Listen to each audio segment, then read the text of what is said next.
It's always exciting for us to sit in this evening, and last year we didn't sit in to host the industry. But let me appreciate the Deputy Governor of the Central Bank for Madam Sheila for joining us, Your Excellencies, Ambassadors and High Commissioners who are with us today, Principal Secretaries who are here, who have joined us.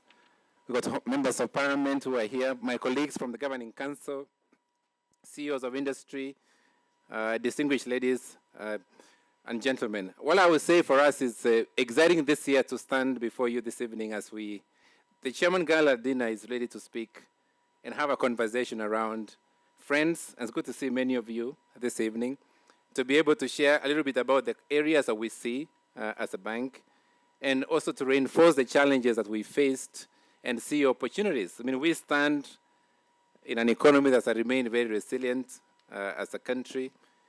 A lot has been spoken about the Kenyan economy, and there are always many ways, and I know that the Deputy Governor will speak a little bit about what you see the future. But we look at the focus for our growth as an economy across emerging markets. Kenya remains very strong. There are many challenges that we see as an industry, so I will always appreciate that in the evenings we get a chance to speak in our tables and pick up elements of what we can do better to support growth of our agenda and our economy. I mean, if you look at the Big Four agenda, where the banking sector has remained a key cornerstone to be able to support massive transformation of various sectors, whether it's housing, healthcare, education, manufacturing, any of the sectors. If you look at the last decade, the industry has remained a strong enabler or a catalyst of growth.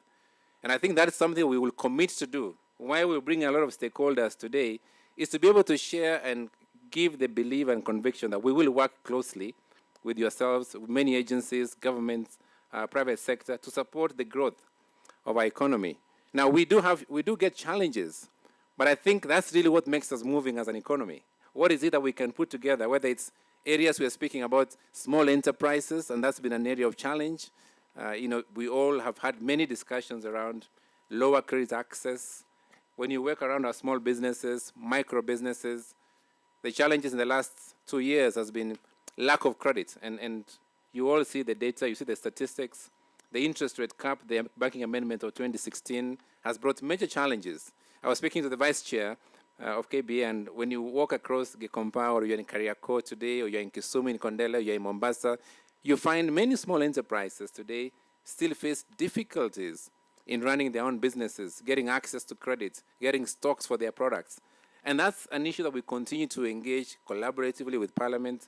So I'm happy that we have a number of members of Parliament with us tonight, that we can speak a little bit much more about how do we collectively find a way to deal with the limitations with capping interest rates and providing the real opportunities to grow our economy by enhancing credit.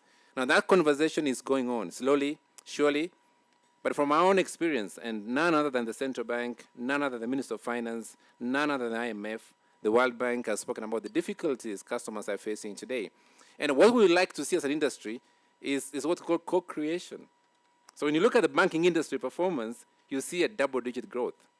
But when you go down on the footprints of our economy and you look at small enterprises, you see a real struggle. So it must, I always ask a small customer when I go to a company, do you feel the GDP growth? Do you see it in your pockets? And the answer is no.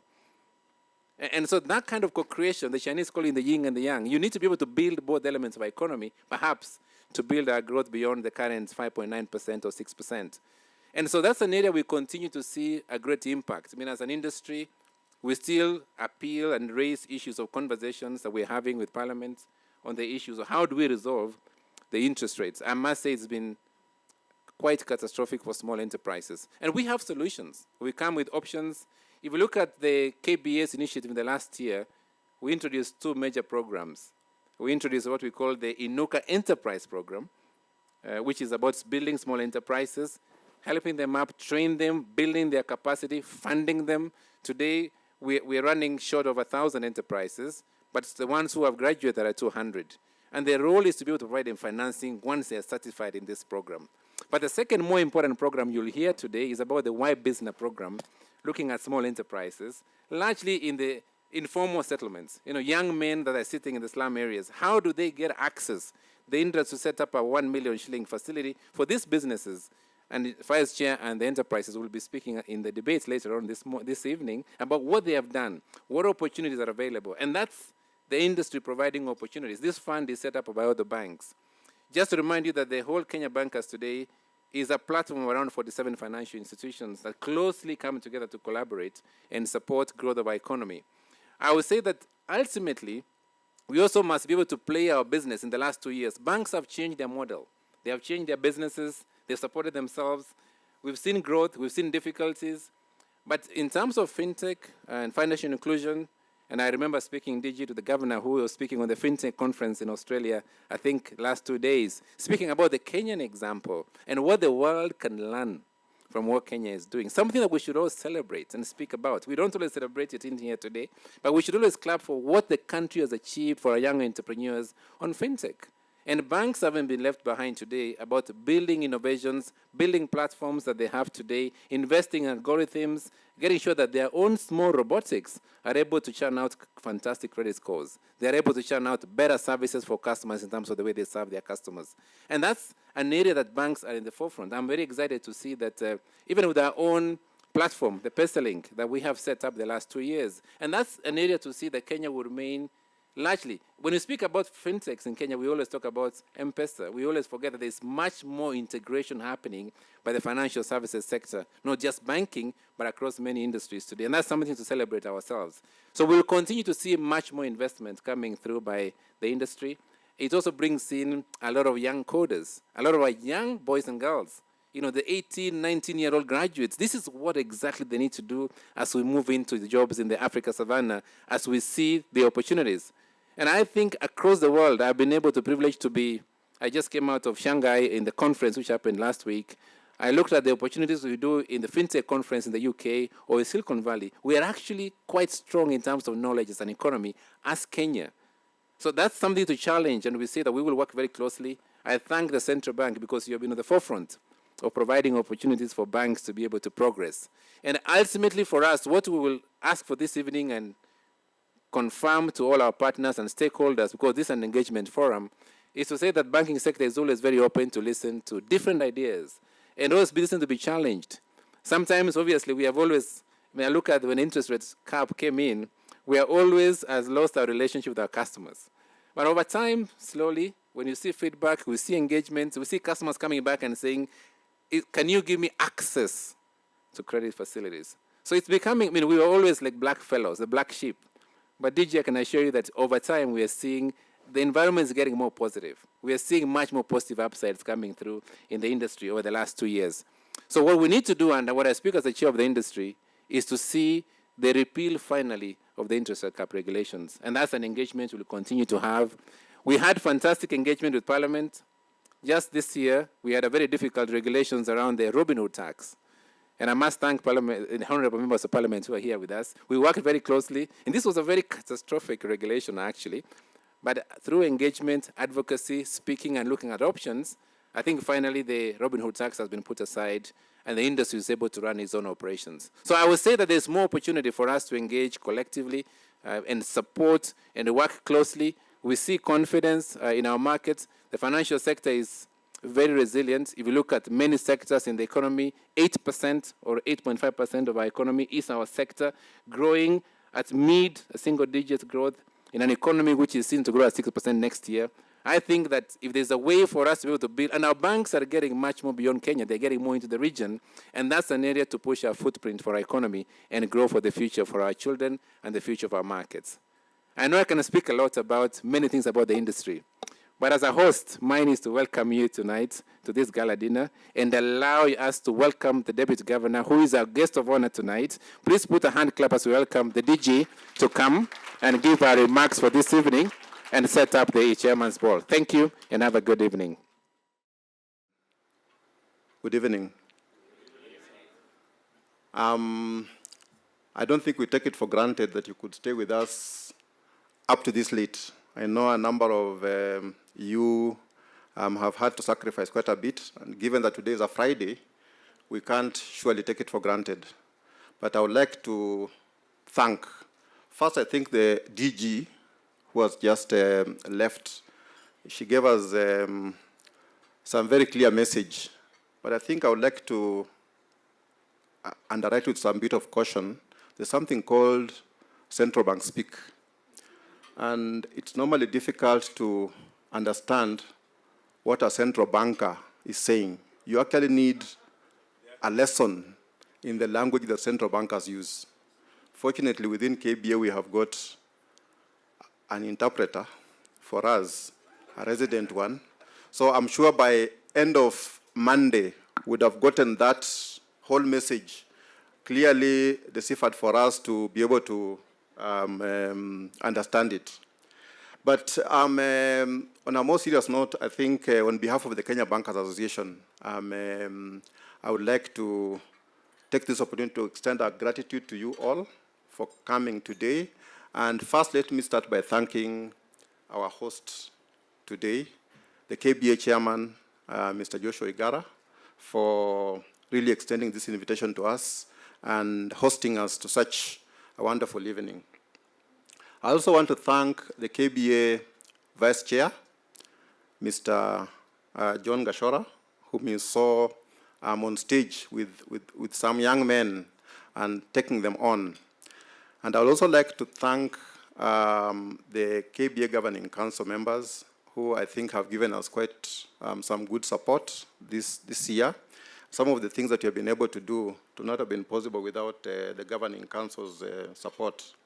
Similarly, we recognize our members. I think our members, hereby represented by their respective CEOs and staff, I think for us they have been a real pillar. Without the KBA members, I don't think would have been recognized as a leading association in Africa. We were honored at the beginning of this month to have been recognized as a leading association in Africa by the Association of Association Executives at a session that was held in Pretoria, South Africa. And for us, that is really something that we are really proud of. I show that as an association, we are getting somewhere. And of course, our distinguished guests today, who are mainly our key stakeholders, you have been with us, quite a number of you have been with us for a number of years. And for that, we do not take it for granted. A number of you have been with us for a number of years, some of them even turning into decades. But you have been there with us. And there's also, of course, another lot, the Waheshimiwas. You saw them well represented here today. We invited them this time for the first time, and I think this is the beginning of a relationship that we want to build with the parliamentarians to ensure that we are speaking the same language. And I think the journey has begun from what you saw the representatives speak in front of us. In a special way, I'd also like to thank our sponsors today. We have got Telkom Kenya, we have got Quintessence Taylor, we have got Glenn Morangi, and we have got Kwal. And this is the first time that you're getting sponsors on board. And I think if today was anything to go by, it shows that this is a relationship that you should be building and nurturing to ensure that we can be able to bring the various partners together into the KBA partnership. Of course, with regret, we received some apologies, and I would like to particularly point out the apology we received from the Governor of Central Bank, Dr. Patrick Njoroge, and the Cabinet Secretary, Treasury and National Planning, Mr. Henry Rotich. They would have really wanted to be here, but for reasons of being engaged elsewhere and international travel, they could not be here with us tonight. But we did get the apologies, and I think I would like to take that opportunity to also pass on those apologies to you. Now, 2 years ago, we came together to award a grant to KCDF for which they then proceeded with the Y-Business program, whose fruits you saw here on stage today. The stories that were told tonight from the three young men that were before us, plus even there was a fourth one who was in the audience, as well as my own first-hand experience with these groups. We have visited them in Huruma. We have had sessions with them. We have had sessions in Kisauni, in Mombasa. And it just echoes the popular African proverb that says that it takes a village to raise a child. And we would like to thank you for being part of our village. You could see that together we have touched hundreds of lives, and we have transformed communities that live in these informal settlements, both in Nairobi and Mombasa. And as Joshua mentioned earlier on, a forum like this is really meant to be for us to network, to interact, to exchange ideas. And in my mind, I've got no doubt that we have been able to achieve this evening. And we have set the stage for new collaborations. Amongst us, we have identified new partners that we can collaborate with, that together we can be able to drive our national development agenda. And as we move to leave this wonderful place, I think let us take in some of the insights that we picked from the discussions that were held here. I think we have been greatly challenged by some of the stories that we were hearing, and let's all put in our respective efforts to support the youth of this country. I think let's not forget those three young men that are replicated in our midst. They are indeed our future. So allow me therefore to request all of us to stand so that we can make a toast.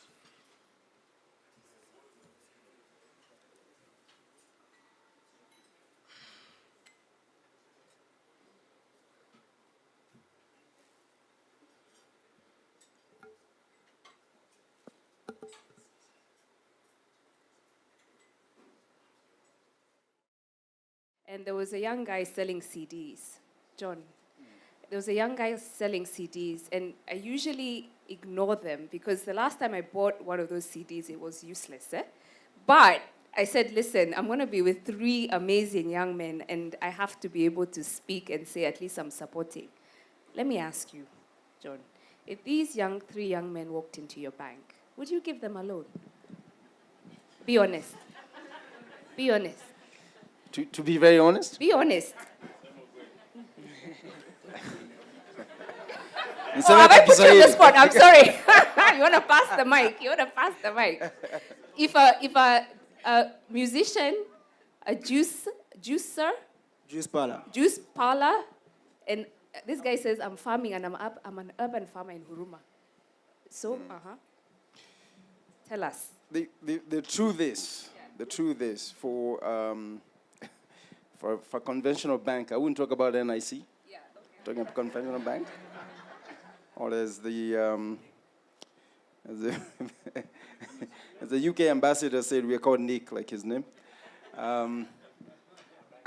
I don't think if somebody walked in and said, this is what they do, unfortunately, we'll be able to listen. Unfortunately. For a number of reasons. One is that we have somehow developed our policies and conditions in a certain way now. You should have said bingo when I said policies, because I know you all hate with the word policies, isn't it?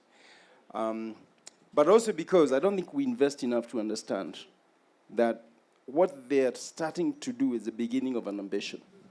Now, that said, it does not mean that they cannot get financing. And I think that is what is important to note, is that even in developed world, banks finance certain levels of business, and there are other forms of financing for startups. Yeah, you have angel investors, you got family, you got venture capitalists. Yeah, and so realizing the various levels of financing is very key. However, that said, I would like to say this though, that today with the with mobile loans, yeah, businesses like yours get financing. And people often forget that although we are very big on mobile loans in Kenya, still 90% of mobile loans in Kenya are by banks. People shouldn't forget that. That is still done by banks. Yeah? You guys know that. It's not Safaricom that gives you M-Shwari. It's a bank, isn't it? So to your earlier question, yes, we have come up with new forms of financing for these kinds of businesses. So, okay, yeah, round of applause for as Tony Mulisa is leading us in a chorus. So there are options, and I think in like you mentioned, in a lot of economies, you have these funds that are set up by the government, and here in Kenya, we have the Youth Enterprise Fund. And I think, Kevin, you had some ideas around what you went through with the Youth Enterprise Fund. Do you want to share them? If you allow me, I'll just share them. Okay. Yeah. I'm from a group called Rumatown Youth Group, and we happen that we benefited to get 50,000 shillings from Youth Fund Enterprise. But as a young person, I was not convinced fully that this program was meant for youth, because as we are talking right now, there are so many scandals that are behind the Youth Fund issue. So I'm still wondering, is this docket put there just for formality, or is it meant for empowering young people? Because one, you find that for you to qualify for that money, there's that process which is also frustrating. If you're not that patient, you can't be willing to follow that process. And then two, you find that the money, after you have gotten the money, the follow-ups are not that good. Like for us, we got the money to start a car wash project as a group now.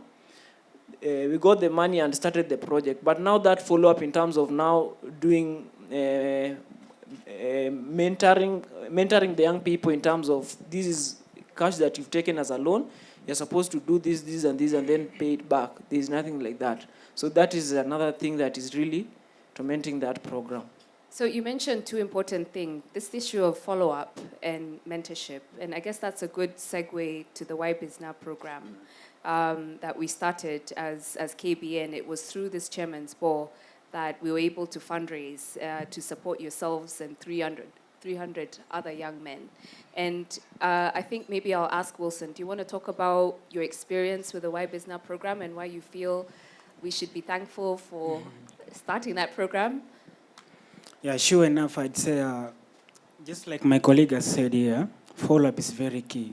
And before follow-up, really there has to be a session of giving these young people education, entrepreneurial education, and how they're going to manage their businesses. That is one of the key things that I'd say is really unique with Why Biz Now. For me to know about Why Biz Now, I knew it through an organization that is working collaboratively with you, which is Yarden East Africa. And I'd say that is really, really unique because apart from, you see, you've given Yarden the responsibility, and now we're getting loans through them. And now they are really following me up.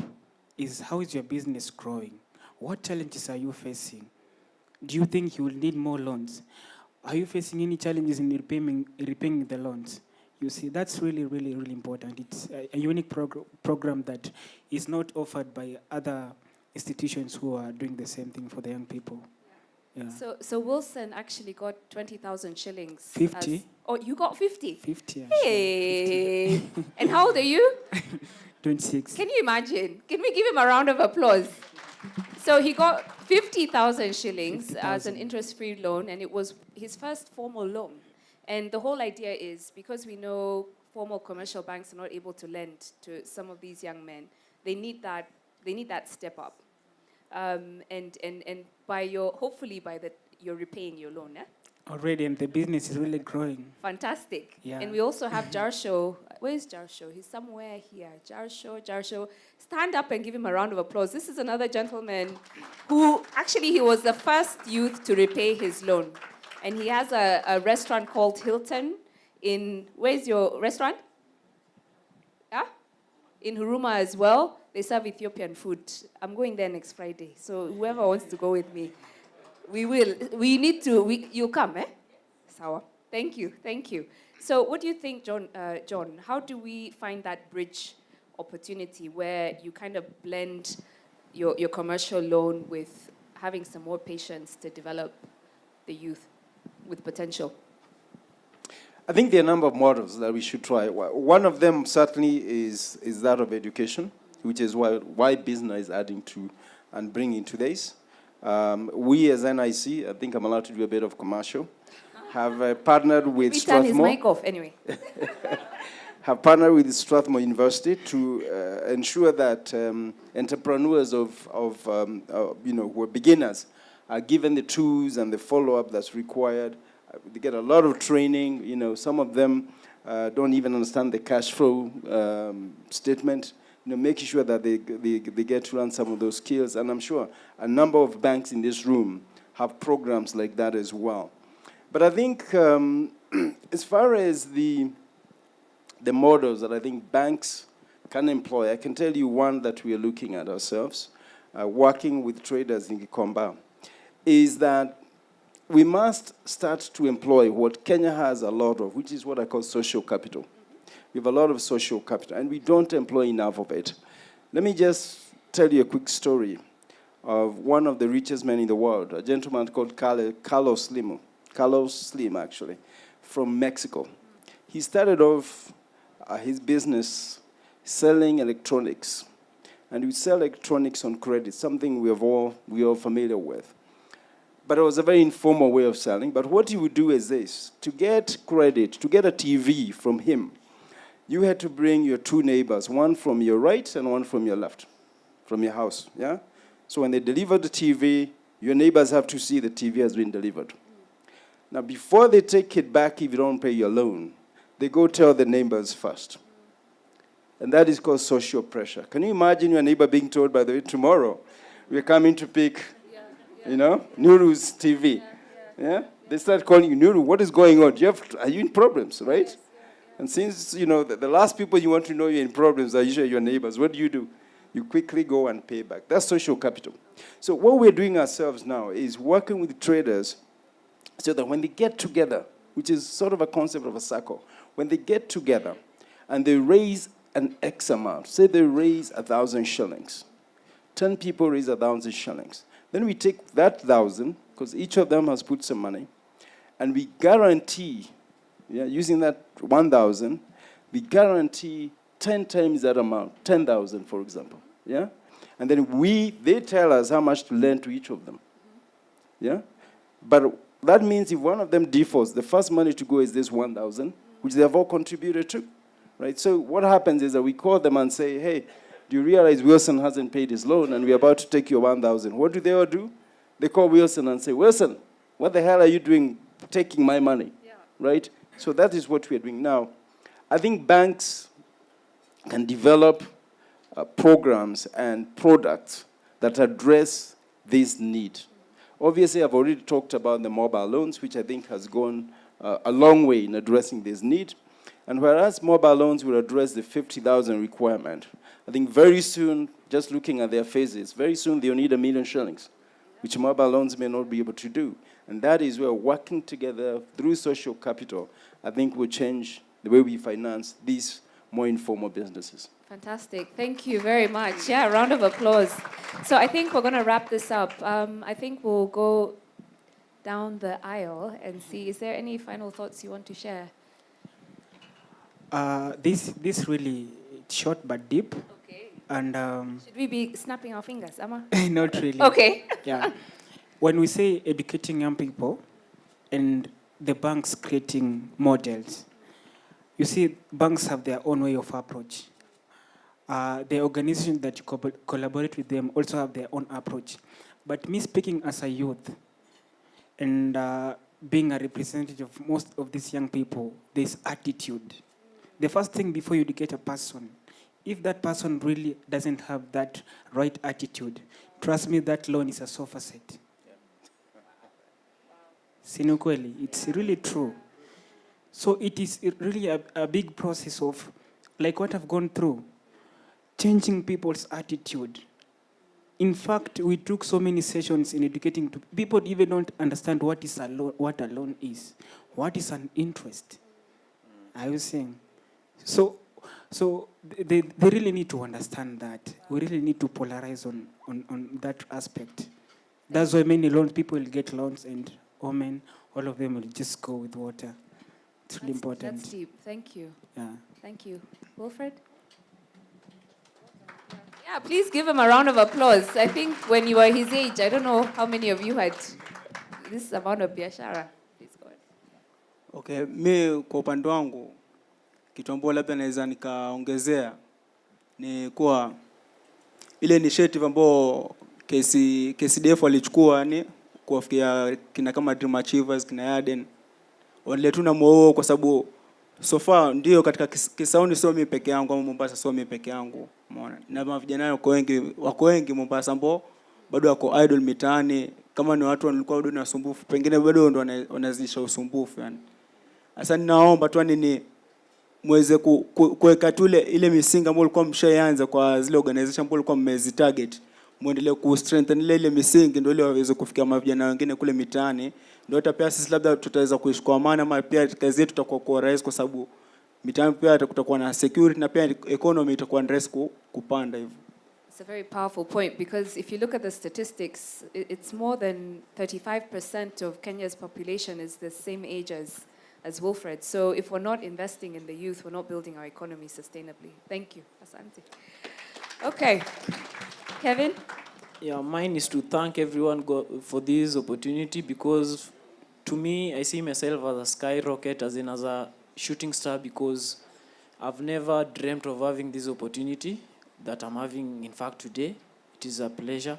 And I want to maybe request, if possible, the program Why Business, I can say it is a well-focused and planned program, because one, I've never imagined that a youth can get a loan without paying back without interest, and it is working, and we have started working on it. So if possible, Yaden East Africa has really taught us a lot pertaining business. So if they can be funded more to touch into other lives, into business. Thank you. Thank you. And I remember Kevin, when we were talking, he was saying the other unique aspect about this was we're targeting young men only. And me, if you follow me on Twitter, you know I am team chicks damu completely. I am a feminist, and I have no apologies about that. But we have to recognize that our young men need to be supported. And I always say, if no one is supporting the young men, who is my daughter going to marry, isn't it? So he also had said why he's so thankful that we're looking at the young men. John, you want to wrap it up? I think this program is a fantastic program. But what I'd also like to say is this, that we started this program as a response to the fact there was a lot of criticism on the banking sector that we don't do enough. The truth is we don't do enough. We do a lot of lip service. We talk about the youth. We don't know who they are. So for me, this program is identifying youth or young men like this that we banks will never see. I think to you, what I'll say is this. You may see many CEOs in this room, but the fact of the matter is somebody started this bank the way you've all started. Yeah? KCB was an idea at some point. Probably two young men sat down and thought about it today. Today, who is running it? Our chairman, Joshua Igara. So what you have one day will be KCB. However, I tell you, by the time it gets there, Kenya will be a lot bigger, so you should aim for a lot higher than just KCB. Thank you very much. Amen. Amen. Let's give them a round of applause. Thank you for listening to us. Thank you. Yeah, amazing young men. And I think we're going to give everyone an opportunity to tell us about themselves. So, can we start with you, Wilson? Tell us just very briefly about yourself and what you do in the creative space. Good evening. I'm Wilson Andika. I come from Kariobangi, and I'm involved in creative business industry where I run a studio, courtesy and thankful to Yarden, where I do music production and events. That's my business. Thank you. Well done. Thanks. Wilfred? Hello. Okay, I'm Gambo Wilfred from Kisaun in Mombasa County, and I run a business. So far, I run 2 businesses in one major point. I run a juice parlor and a movie shop. How old are you, by the way? Can I ask? Because, how old are you? I'm 22 years Can old. you imagine? Running 2 businesses at 22. Give him a round of applause, right? Okay, Kevin? Good evening. My names are Kevin Uduny from Huruma, Mathare Sub-County. I am a young farmer number 1, doing various activities in agribusiness. So, thank you. Let's give him a round of applause. So I think let it not be lost on us that he's in Huruma and he's farming. I don't know how many of us have been to Huruma. It's almost like a concrete jungle, isn't it? How do you manage? Where's this? Is there soil? Is that a dumb question? How do you farm in Huruma? Majorly, we concentrate on modern technologies because of no space. So we deal on utilization of the available resources, whereby we make sure that we don't waste any opportunity that we get in terms of doing things on an upside level, not down side. It's called vertical. Is that vertical farming? Yeah, vertical Yeah. farming. Fantastic. Then basing on modern technologies. Okay, so the last young man, John, do you remember being that age? Do you remember being that age? I still am young. Okay. Okay, but what was your first hustle? Like, you know, the first, like, 1,000 bob. Wow, Because you weren't born 1,000 as bob CEO. hustle. I was doing something very similar, not as technologically advanced, but this was in high school, and believe you or not, I was the chairman of the Young Farmers Association in high school. I had aspirations, as you can tell, and my high school had a huge farm compound, and they would give small plots to the club, the young farmers, and each of us would farm theirs. And I remember growing very nice cabbages and selling them to the teachers. That was my first deal. So, okay, I wish I could say that I even have a business. I'm a consumer, I think, of all your services. So, but I think I can kind of remember when I was 22, you said? That's like over 20 years ago for me. But tell us about the challenges. Wilfred, do you want to just tell us about the challenges that you face? If you want mind, maybe may I speak in Swahili so that I can... Yeah, please. I think if you don't understand Swa, I hope you're sitting next to somebody who I understands resemble Sawa. Mombasa County, and we all know that Mombasa County are used in Swahili. So if you won't mind, maybe... No, please. Karibu sana. Okay. Changamoto zenye labda Sofa naweza sema napitia katika ile biashara ambayo na run. Wait. wait. Was that one word or what? Okay, slow. But you're from Mombasa. I thought you guys talk slowly, surely. Pole pole. I think what Nuru is asking, do you have Nairobi Kiswahili? I need to move because I don't think he understands. Nairobi Kiswahili. Okay, just talk slowly. Just a bit slower. Okay, sawa. Okay. Yaani kwa kifupi changamoto ambayo naweza nikaelezea ni kutoka na biashara ambazo Sofa anafanya sasa hivi. Ni kwamba kwanza kati ya juice pale ambayo nimeitaja. Juice pale nadhani sote tuelewa kwa ni biashara gani. Ni biashara tu ya kuuza juice, fresh fruits na snacks. Hiyo ndio biashara ambayo nafanya moja wapo.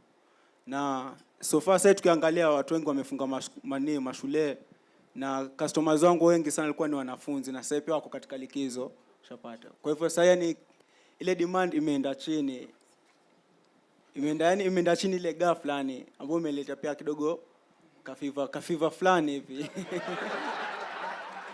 I'm going to ask Kevin for the benefit of everybody else who didn't understand because I got it, eh? Kevin, translate, please. Ebu? You'll translate for us. Go on, please. So, utatranslate ama ni? Ama even you have a problem. Wilson, are we okay? Did we get it? We're okay. So it's just me. Okay, sour. Okay, but what about Kevin? You want to talk about some of the challenges you face as a young entrepreneur? My challenge was one as a young person doing agribusiness. At first, people didn't accept it fully because they were wondering as in how farming in Nairobi, farming in a slum, how is it possible? But it was a struggle, yes, for bringing that concept so that people can absorb it. But with time, people saw what we are doing because we started as a voluntary activity in terms of training other young people also, which is also a very great gap because young people don't like this dirty work. So when you tell them that it's something that can help, or maybe it can be a business, it becomes very hard to involve them. Until that time when we started getting cash is when they now realize that it's something which is viable. Yeah. So I imagine, Wilson, you're in the creative space, and that's also, it's almost like everyone is an artist these days, but what are some of the challenges you experience? For me, I'm a music producer and a sound engineer, and after finishing school, I studied a different course. So coming out, I wanted to really follow my passion. For me, I'd say the biggest challenge was opportunity and space. For us as creative people, we don't really get there are very few platforms for like where you can get a studio to practice your art. And for somebody to really give you that opportunity, an opportunity really which also needs mentorship as well, because you are in this new world and you really don't know how is it really going. So that was really big for me. Yeah. So I resonate with that. Yesterday I was in traffic. I don't know if you've noticed traffic is... This is a forum that's very important for the central bank, and this is a sector of the economy that's very important for the central bank. I want to also recognize the KBA management. I think we're here tonight because of their hard work and putting things together. Habil, thank you very much for all that you've done this year. Nuru, I know you're somewhere running around. We want to thank you as well. I think Jared, we've been listening to you a lot this year. Thank you. And also Fidelis. And anybody else that I've missed out, please forgive me. I'm trying to remember all, because a year passes and you forget the hard work and the efforts that have been made by people. I have something I want to say, but before I go there, I want to respond a little bit to what the chairman said. And you know, it was my privilege today to speak to some investors, a big team of investors, about 10 investors who want to come to Kenya. And really there's one statement that can be made, and it's a statement about last year. And last year wasn't the best year for Kenya. We had a drought and we had 2 elections. So when you look at it, you could actually say it wasn't something we should talk a lot about. But actually, we did 4.9% growth. And the central bank has done the numbers. And when you take out the impact of drought, we did 5.9% growth.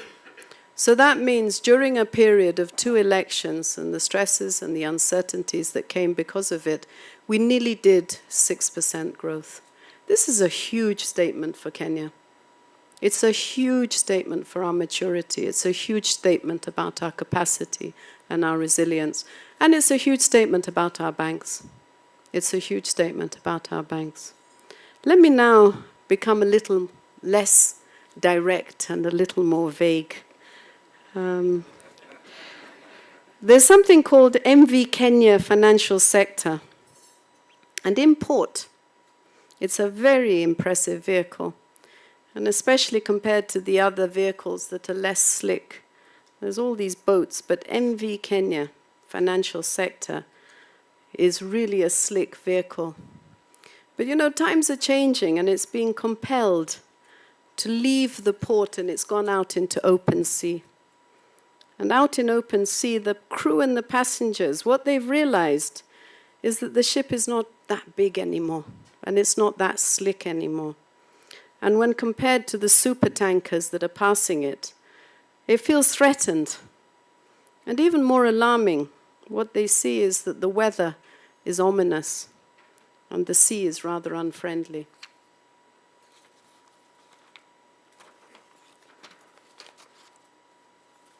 Why am I telling you this? The Kenyan financial sector, the stewards of this industry, are having to face quite a big transformation. You know, when I entered banking many, many years ago, mobile financial transactions were not there. Today, 90% of our transactions are mobile. And they represent 10% of our value. So if you're not in that space, then you can't compete in this sector. And in addition to that, there's all the external pressures that are coming on us. I think in 2016, around June 2016, I was in Mozambique with the Mozambique Central Bank, and I got a call from our governor to tell us that there's been a cyber attack across the world. And in 3 hours, 250,000 institutions were attacked. And this included the health sector in the UK, it included the motor sector in Germany, it included one of the telecoms of Spain. When I say that the weather is changing and it's not that friendly, we have to get ready to face these new challenges that we see. As the regulators, who are we? Because I know there's the central bank and there's other regulators, it's not just us. But we're at the wheelhouse with the banks. Whenever a bank has a problem, there's a regulator standing next to them. And at the same time, we're the harbour masters. We're the harbour masters. And we're looking at the radar screens and the weather and the reports, and we're trying hard to interpret and make sure that the financial sector remains on course and that they remain out of harm's way. It is vital that there's somebody watching from the top. It's vital that there's somebody seeing what's happening, can tell you to avoid this place, don't go there, stay back here. And I believe we're all trying to do the same thing, ensuring that MV Kenya financial sector, which actually becomes MV Kenya, is able to carry all aboard to safety, to whatever distant shore we're choosing to go to. Our children and their children will grow up and thrive, and they're looking to us to give them a country worth living in. God bless Kenya. God bless you. All enjoy your holidays. Thank you very much.